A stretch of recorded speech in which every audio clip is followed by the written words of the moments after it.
Good morning all of you. कल तक हमने 54 क्वेश्चन तक हम पहुंच गए थे। आज हम क्वेश्चन नंबर 55 से स्टार्ट कर रहे हैं। तो जो क्वेश्चन नंबर 55 है वो है 72519 इंटू 9999। इन दोनों का मल्टीप्लाई पूछा है हमसे और ऑप्शन हमारे पास हैं पहले से ही। तो कैसे हम इस सवाल को जल्दी कर पाएंगे, क्योंकि मल्टीप्लाई करने में बहुत टाइम लगेगा। तो जल्दी करने के लिए मैंने आपको एक बात बताई थी कि यदि कभी ऐसे लिखा हो a इंटू बी माइनस सी, है ना, मैंने बताया था ये वितरण नियम है। तो मैं क्या करता हूँ, पहले a का b से मल्टीप्लाई करूँगा, यानी a इंटू बी माइनस फिर a का c से मल्टीप्लाई a इंटू सी। तो ये वितरण नियम का पालन मैं कर लूँगा। इसी बात को यदि मैं यहाँ अप्लाई करना चाहूँ, मतलब मैं ये लिख सकता हूँ 72519 इंटू 9999 को मैं 10,000 माइनस 1 लिख सकता हूँ। यानी 10,000 में से यदि मैं 1 माइनस कर दूँ तो आ जाएगा 9,999। ठीक है, अब मैं इसे सॉल्व करूँ तो 1,000, क्योंकि 10,000 का मल्टीप्लाई करना बहुत आसान है, 4 जीरो मतलब 4 जीरो बढ़ जाएंगे। 72519 ये तो रहेगा ही और 4 जीरो बढ़ जाएंगे। माइनस 1 का मल्टीप्लाई करना भी आसान होता है, 72519 और माइनस कर दो तो हमारा आंसर आ जाएगा। क्या आएगा आप देख सकते हो माइनस करके, 184 और 7। तो आप देख सकते हो ए या बी में से कोई एक आने वाला है, देखते हैं। और आगे 1 और ये 1 5 2 और 7, ये आंसर आएगा 725117481। 725117481 यानी पहला वाला नंबर इस सवाल का आंसर आ जाएगा। ठीक है, क्या किया मैंने, सिंपल सी बात ये है कि मैं यहाँ पर ये जो लॉ है डिस्ट्रीब्यूशन लॉ, इसे लगाऊंगा। मैं क्या करूँगा, 9,999 को 10,000 माइनस 1 लिख दूंगा। और क्योंकि 10,000 का मल्टीप्लाई करना आसान है, इसमें 4 जीरो है तो केवल इस संख्या में 4 जीरो बढ़ जाएंगी। और 1 का मल्टीप्लाई करना और भी आसान है, वो संख्या स्वयं रहेगी, बस केवल हमें माइनस करना है। कुल मिला के सरल से शब्दों में यदि मैं कहना चाहूँ तो मैं केवल ये बताना चाह रहा हूँ कि ऐसे सवालों का मल्टीप्लाई हमको करना है, ऐसे सवालों का मल्टीप्लाई करना है तो जितने 9 के अंक हैं उतने जीरो बढ़ा लो। जैसे मैं इसका डायरेक्ट आंसर लिखना चाहूँ, जैसे 72519, यहाँ पर 4 9 के अंक हैं तो मैं क्या करूँगा, इसमें 4 जीरो बढ़ा लूँगा और इसी नंबर को इसमें से माइनस कर दूँगा। किसे माइनस कर दूँगा, 72519। तो हमारे ऐसे प्रश्नों का आंसर आ जाएगा। ठीक है, ऐसे मल्टीप्लाई का आंसर हमारा आ जाएगा। यदि यहाँ 9,999 की जगह 999 होता तो मैं 3 जीरो बढ़ाता, 99 होता मैं 2 जीरो बढ़ाता, 99,999 है तो मैं 5 जीरो बढ़ाता। जैसे एक सवाल और दिया है मैंने इसी टाइप का, यहाँ भी मैं क्या करूँगा, जैसे सवाल दिया है 2142368421, ठीक है, और 2142368421। मुझे दिख रहा है कि यहाँ 3 9 के अंक है तो मैं 3 जीरो बढ़ाऊँगा और इसी सवाल में से माइनस कर दूंगा इसी संख्या को, है ना, 1 2 4 8 6 3 2 4 1 2, इसी संख्या को मैं इसमें से माइनस कर दूंगा। फिर जो भी आएगा वही इस सवाल का आंसर होगा। आप माइनस करके देख सकते हो। 10 में से घटाएंगे 9, 9 में से 2 घटाएंगे 7, 5 2 5 97525 97525 97525, ये वाला इस सवाल का आंसर हो जाएगा। आप करके देख सकते हो, है ना। क्या होगा, ये 5 और ये कितना आएगा, 0 6 2 2 0 4 1 2 2140 2260 5257 9, ये सवाल का आंसर हो जाएगा। ठीक है, क्या करना है, जितने 9 के अंक होंगे उतने जीरो बढ़ानी है और इसी नंबर को उसमें से माइनस करना है। ठीक है, इस सवाल का आंसर आ जाएगा। बात करें इस सवाल की, 1 और 60 के बीच सभी सम संख्याओं का योग क्या होगा। 1 से 60 तक की जितनी भी सम संख्याएं हैं, 60 के बीच की, 1 से लेकर 60 के बीच की, 20 साफ साफ लिखा है, 60 तक नहीं है, 60 के बीच की। इसका मतलब ये है कि संख्याएं जो होंगी वो ये होंगी 2, 4, 6, 8 और ये कहाँ तक होंगी, 58 तक, है ना, 58 तक संख्या होंगी। 1 से लेकर 60 तक कहता तो 30 सम होंगी, 30 विषम होंगी, लेकिन 58 तक में 29 सम होंगी और, है ना, 29 संख्याएं ऐसी होंगी जो सम होंगी।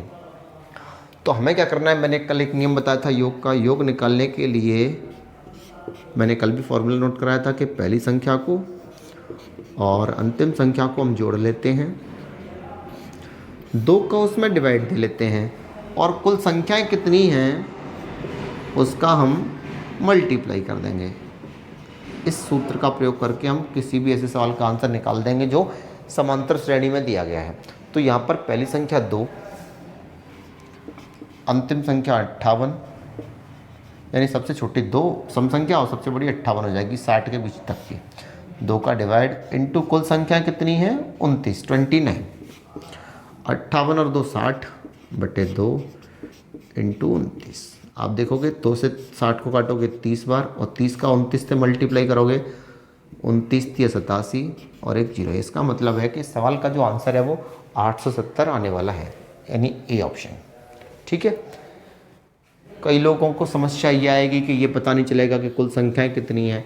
तो कुल संख्या निकालने का भी एक फॉर्मूला होता है, कभी भी हमें ये निकालना है कि कुल संख्याएं हैं कितनी। तो कुल संख्याएं बराबर होती हैं, बोर्ड दिख रहा है आगे, कुल संख्याएं बराबर होती हैं अंतिम संख्या माइनस पहली संख्या अपॉन में उनके बीच का जो डिफरेंस दिया है। जैसे यहाँ संख्या 2, 4, 6, 8, 10 ये लिखी गई है, मतलब 2 2 का डिफरेंस है। तो जो डिफरेंस है वो हम उनके अपॉन में लिख देंगे और -1। ये एक फार्मूला है जिसके ज़रिए हम ये पता लगा सकते हैं कि कुल संख्याएं हैं कितनी। जैसे मुझे यहाँ पता लगाना होता तो मैं क्या करता, अंतिम संख्या है हमारे पास 58, पहली संख्या है 2 अपॉन में 2 2 का डिफरेंस, +1 आएगा यहाँ, गलत माइनस नहीं, और +1। तो 58 में से 2 घटाएंगे 56 बटे 2 + 1, 28 दूनी 56 और 28 और 1 29, यानी इस सवाल में 29 संख्याएं हैं। तो हम ये भी पता कर सकते हैं टोटल नंबर हैं कितने, कभी ये समस्या हो कि हमें पता नहीं चल पा रहा है। ठीक है, तो ये नोट कर लो आप। अगला जो क्वेश्चन है, क्वेश्चन नंबर 58, ये है 1 और 100 के बीच ऐसी कितनी संख्याएं हैं जो 7 से पूर्ण विभाजित हो जाती हैं। मतलब 1 से लेके 100 के बीच में, 100 के बीच मतलब 99 तक, 1 से लेके 99 तक ऐसी कितनी संख्याएं हैं जो 7 से कट जाएंगी। तो ऐसे सवालों के लिए जब भी 1 से पूछा हो, 1 से लेके कहीं तक पूछा हो, जैसे 1 से लेके 100 के बीच का है, 100 के बीच मतलब 99 तक की संख्या देखनी है, 1 से लेके 99 तक की संख्या देखनी है जो 7 से कट जाएंगी। तो हम क्या करेंगे, जब भी 1 से कहे तो क्योंकि 7 से कटने वाली चाहिए तो केवल 7 का डिवाइड दे लो, 7 से कम 7, 2 बचा, 7 चौके 28, है ना। जितना भी हमारा क्वाड्रेंट आएगा, भागफल आएगा, वही इस सवाल का आंसर होगा। इसका मतलब 14 संख्याएं ऐसी हैं, केवल भागफल देखना है आपको, क्वाड्रेंट देखना है। तो 14 संख्याएं ऐसी हैं इस सवाल में जो कट जाएंगी 7 से। कौन कौन सी मैं एक बात बताना चाहता हूँ, जैसे 7 है, 14 है, 21 है, 28 है, 35 है, ऐसी आप देखते जाओगे 98 तक में 14 संख्याएं आपको मिल जाएंगी जो 7 से कटती हैं, 14 संख्याएं, है ना। बात करें क्वेश्चन नंबर 65 की। 65 नंबर का जो क्वेश्चन है वो है प्रथम 65 प्राकृत संख्याओं का योग क्या होगा। जो फर्स्ट 65 नंबर्स हैं नेचुरल नंबर्स, उनका सम पूछा है। तो हमें क्या करना है, मैंने अभी भी बताया था तुमको थोड़ी देर पहले ही कि योग निकालने के लिए पहली संख्या और अंतिम संख्या को जोड़ते हैं। 1 से लेके 65 तक, तो पहली संख्या 1, अंतिम 65, 2 का डिवाइड देना है और कुल संख्याएं कितनी है, तो कुल संख्या 65 होंगी 1 से 65 तक। प्राकृत संख्या 1 से स्टार्ट होती है, तो 1 से लेके 65 तक में सॉल्व करें 65 और 1 66 बटे 2 इंटू 65, 2 से काट दें, 2 तिया 6, 2 तिया 6, इसका मतलब है आंसर आएगा 33 इंटू 65। आप मल्टीप्लाई कर सकते हो, कितना आएगा 33 इंटू 65। 33 का मल्टीप्लाई जब 65 से करोगे तो 5 तिया 15 और 1 16, 6 तिया 18 और 1 19, 5 14 9 1 10 11 2145। इसका मतलब ये है कि सी वाला जो ऑप्शन है वो हमारा आंसर हो जाएगा। ठीक है, पहली और अंतिम संख्या को जोड़ना है, 2 का डिवाइड देना है और कुल नंबर हैं कितने उतने का हमें मल्टीप्लाई करना है और सॉल्यूशन देना है। बात करें क्वेश्चन नंबर 60 की, निम्न में से कौन सी संख्या सबसे बड़ी है? इन 4 ऑप्शनों में से जो सबसे बड़ी संख्या आएगी वो हमको बताना है कौन सी है। तो इसको सॉल्व करूँ मैं, 2 + 2 + 2 6 और 6 का स्क्वायर करें, 6 का स्क्वायर होता है 36, तो इसको यदि सॉल्व करूँगा तो 36 आएगा। इस सवाल की बात करूँ, 2 में 2 जुड़े 4, तो 4 के स्क्वायर का भी स्क्वायर है। आप जानते हो 4 का स्क्वायर करेंगे 16, इसका मतलब ये 16 का स्क्वायर है और 16 का स्क्वायर 16 इंटू 16 कितना होता है 256। 16 का स्क्वायर 16 इंटू 16 256।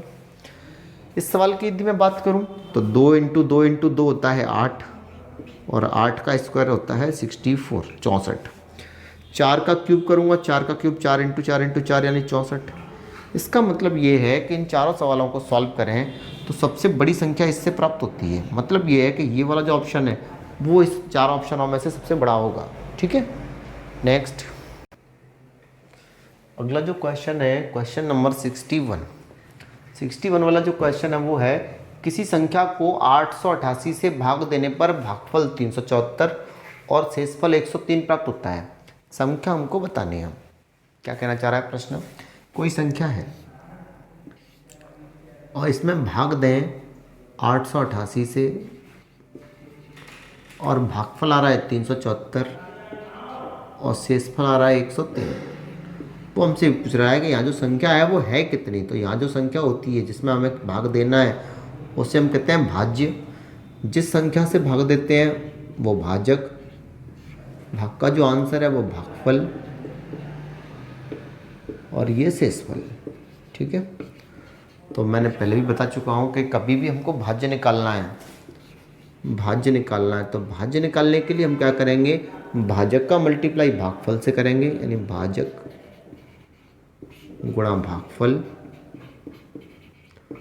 और शेषफल को हम जोड़ देंगे तो हमारा भाज्य आ जाएगा। क्या करना है, भाजक का भागफल से गुणा करके शेषफल को जोड़ देंगे तो जो भी हमारा भाज्य है वो हमारा आ जाएगा। तो यहाँ भी हमको यही काम करना है, भाजक है 888, मल्टीप्लाई करना है 374 से और जोड़ना है फिर 103, यानी इन दोनों का मल्टीप्लाई करके यदि 103 जोड़ दोगे तो हमारे पास जो भी आंसर आएगा वो तुम्हारा आंसर आ जाएगा। आप स्वयं कर सकते हो, इन दोनों का मल्टीप्लाई करके जोड़ना है 103, फिर जो भी आएगा इन चारों ऑप्शनों में से आंसर आ जाएगा। आपके लिए छोड़ दिया ये मैंने, आप स्वयं करना। बात करें अगले क्वेश्चन की, 4 4 5 6 में छोटी से छोटी संख्या कौन सी संख्या जोड़ी जाए कि योगफल 6 से पूर्णतया व्यक्त हो जाए। यानी इस सवाल में कौन सी संख्या जोड़ें कि ये जो योगफल आएगा वो 6 से कट जाएगा। तो हम क्या करेंगे, 4 4 5 6 में 6 का डिवाइड दे लेंगे, 6 7 42, 2 बचे, 6 चौके 24, 1 बचा, 6 दूनी 12, यहाँ शेषफल बचा 4। एक बात तो ये कि यदि मैं इस संख्या में से 4 घटा दूं, जो क्योंकि 4 एक्स्ट्रा बच रहे हैं, 4 घटा दूं तो निश्चित रूप से संख्या 6 से कट जाएगी क्योंकि 4 एक्स्ट्रा है। लेकिन वो ये कह रहा है कि जोड़ नहीं सकते हम, घटा नहीं सकते, कौन सी संख्या जोड़ी जाए। तो जोड़ने के लिए क्या करना है, क्योंकि 4 को कम से कम 6 होना पड़ेगा, तब ये 6 से 6 कम 6 भाग जा पाएगा। इसका मतलब ये है कि इस 4 को 6 होने के लिए कितने की आवश्यकता है, तो 6 में से 4 घटा के देख सकते हैं हम, 2 की आवश्यकता है। इस 4 को 6 होना है तब 6 से भाग पूरा जा पाएगा। तो निश्चित रूप से हम देख सकते हैं कि 4 को 6 होने के लिए आवश्यकता कितने की है, 2 की। यानी सवाल में मैं यदि 2 जोड़ दूं, इस संख्या में यदि 2 जोड़ दूं तो ये संख्या निश्चित रूप से 6 से कट जाएगी। इसका मतलब इस सवाल का आंसर आएगा बी ऑप्शन। ठीक है, इस सवाल का आंसर स्वयं निकाल लेना, इन दोनों का मल्टीप्लाई करके इसको जोड़ना है। ये 4 ऑप्शन आपके पास हैं। बात करें अगले सवाल की, कर दी चलो। बात करें अगले क्वेश्चन की। अगले 2 क्वेश्चन मैंने आपके सामने नोट कर दिए हैं। क्वेश्चन नंबर 63, संख्या 5555। चलो इसके ऑप्शन शायद रह गए हैं, ऑप्शन मैं लिख देता हूँ। इसके ऑप्शंस हैं, पहला है 111111, दूसरा है 110011, तीसरा है 100011 और चौथा है नन ऑफ द अबव, इनमें से कोई नहीं। तो क्वेश्चन नंबर 63 की बात कर ली जाए पहले। संख्या 5555 निकटतम हजारों में निम्न में से किस प्रकार लिखी जाएगी। मान इसको निकटतम हजारों में लिखना है, तो इन 4 ऑप्शनों में से किस प्रकार हम निकटतम हजारों में लिख सकते हैं ये हमको बताना है। ठीक है, तो कैसे हम लिखते हैं, जैसे संख्या दी है 5555। ठीक है, अब मुझे इसे यदि निकटतम इकाई में लिखना होता या निकटतम दाही में लिखना होता, निकटतम सैकड़े में लिखना होता, निकटतम हज़ार में लिखना है, लेकिन तो कैसे मैं लिख पाता, आप ध्यान से इन बातों को समझें। जैसे 0 है, 1 है, 2 है, 3 है, 4 है, ये यदि 5 अंक कभी भी आएँ तो हमको कोई चेंज नहीं करना है, केवल उसकी जगह 0 लिखनी है। ठीक है, कोई चेंज ना करके क्या लिखना है, 0। और यदि अंक आए 5, 6, 7, 8, 9, ये 5 अंक आए तो हमें क्या करना है, उसका अगला अंक लिखना है। मैं आपको बता देता हूँ कैसे हम अगला अंक या कैसे 0 हम लिखेंगे। इसकी जगह क्या लिखना है, 0, और इनकी जगह क्या करना है, हमको 0 तो लिखना ही है, उससे पहले जो अंक आएगा उसमें 1 बढ़ाकर लिखना है, 1 बढ़ाकर या 1 जोड़कर लिखना है। कैसे लिखते हैं मैं बता देता हूँ एग्जाम्पल के तौर पर। जैसे मुझे निकटतम इकाई में लिखना है तो मैं ये देखूंगा ये इकाई का अंक है क्या। अब इकाई का अंक हमारा 5 है, यदि 5 है तो हम 5 को 0 लिख देंगे और उससे पहले जो अंक आ रहा है उसमें 1 जोड़ कर लिख देंगे। जैसे मैं इसको क्या लिख दूंगा, इसकी जगह 0, 5 है इसीलिए इसमें 1 जोड़ के लिख दूंगा, और ये अपनी जगह जैसे हैं वैसे ही बने रहेंगे। क्या करना है, निकटतम इकाई में ये अंक है 5 का, तो हमें क्या करना है, 5 का अंक है इसलिए मैंने 0 लिखा, 5 का, 6 का, 7 का, 8 का, 9 का ये अंक है तो हमको 0 लिखना है, और उससे पहले जो अंक लिखा है उसमें हम 1 जोड़कर लिख देंगे या 1 बढ़ाकर लिख देंगे। यदि अंक 5 ना होता, 0, 1, 2, 3, 4 में से होता तो केवल मैं 0 लिखता, मैं अंक नहीं बढ़ाता। ठीक है, अब मुझे ये तो कोई बात इकाई की, दाही का लिखना है। जैसे इसमें अब मैं आ गया क्योंकि मुझे हज़ारों तक जाना है। अब मैं दाही को बढ़ाऊँगा, दाही में 0 है, 6 की जगह 0 लिखूंगा तो ये 6 है, 6 तो इसे 1 बढ़ाकर लिखना पड़ेगा, तो 5 और 1 6, और ये जैसा था वैसा ही रहेगा। ठीक है, तो ये बात हो गई दहाई की। अब बात कर लेते हैं सैकड़े की, क्योंकि मुझे 1000 तक जाना है। तो 0, 0, 6 को क्या करना पड़ेगा, 1 बढ़ाकर लिखूंगा तो पहले 0, और ये 5 को 1 बढ़ाकर लिखूंगा तो 6। तो इस तरह यदि मैं देखूँ तो मैं यहाँ तक ये वाला अंक तक चेंज कर लाया इसको, है ना, इस अंक तक चेंज कर लाया, मतलब ये है कि ये हज़ारों तक चेंज हो चुका है। तो इसको हम क्या लिख देंगे, 6000। ठीक है, क्या लिख देंगे हम, 6000। और तो यहाँ तक पहले अंकों को चेंज किया, फिर दूसरे को, फिर तीसरे को, तो अपने आप ये अंक चेंज हो गया। तो मतलब निकटतम हज़ारों में इस सवाल का आंसर क्या आएगा, 6000। ठीक है, नोट कर सकते हैं आप। अब बात करें क्वेश्चन नंबर 64 की। 64 में क्या है, 6 अंकों की छोटी से छोटी संख्या। तो आप सब लोग जानते हैं कि 6 अंकों की छोटी से छोटी संख्या कौन सी होगी, 1 लाख। और 111 से पूर्णतः व्यक्त होने के लिए कहा है, तो मैं 111 का इसमें डिवाइड दे लूँगा। 1000 में 111 का डिवाइड 9 बार जाएगा, 9 एकम 9, 9, 9 बचा 1, 0 उतारा, भाग नहीं गया, भाग टूटेगा 0, फिर 0 उतारा, अभी भी भाग नहीं गया, भाग टूटेगा तो 0। यानी इस सवाल में जो शेष फल है वो हमारा 100 बचा। एक बात तो ये कि 1 लाख में से यदि मैं 100 माइनस कर दूंगा तब भी जो संख्या आएगी वो 111 से कट जाएगी। लेकिन उसने कहा है कि संख्या जो होनी चाहिए वो 6 अंकों की होनी चाहिए, जबकि मैं इसमें से कुछ भी माइनस कर देता हूँ, मान लो 1 माइनस किया 1 लाख में से, तो संख्या जो बचेगी वो 5 अंकों की बचेगी। मतलब मुझे माइनस नहीं करना है, तो फिर प्लस करना है। क्या प्लस करना है? तो प्लस के लिए अभी मैंने बताया था कि क्या जोड़ते हैं, हमेशा इन दोनों का डिफरेंस, यानी 100 को 111 करना पड़ेगा तब ये भाग जाएगा। तो 111 में से यदि मैं 100 माइनस कर दूँ, इसका मतलब है कि 11 हमें जोड़ने पड़ेंगे इस सवाल में। तो जैसे ही मैं 1 लाख में 11 जोड़ूंगा, 1 लाख में क्या जोड़ूंगा 11, तो हमें प्राप्त हो जाएगा 1,11,000, यानी इसको 1,11,000 होना पड़ेगा। इन दोनों का डिफरेंस हमेशा जोड़ते हैं, जबकि घटाने की जब बात होगी तो इसमें से शेषफल को घटा देंगे, जो संख्या प्राप्त होगी वो पूर्णतः व्यक्त हो जाएगी। जोड़ने में हमेशा क्या जोड़ते हैं, इन संख्याओं का डिफरेंस। तो डिफरेंस 11 का, 11 इसमें जोड़ दूँ तो क्या आएगा 1,11,000। मतलब 1,11,000 जो संख्या है वो पूर्णतया विभक्त हो जाएगी 111 से। तो 1,11,000 कौन सी है, सी वाली। ठीक है, नोट कर लीजिए।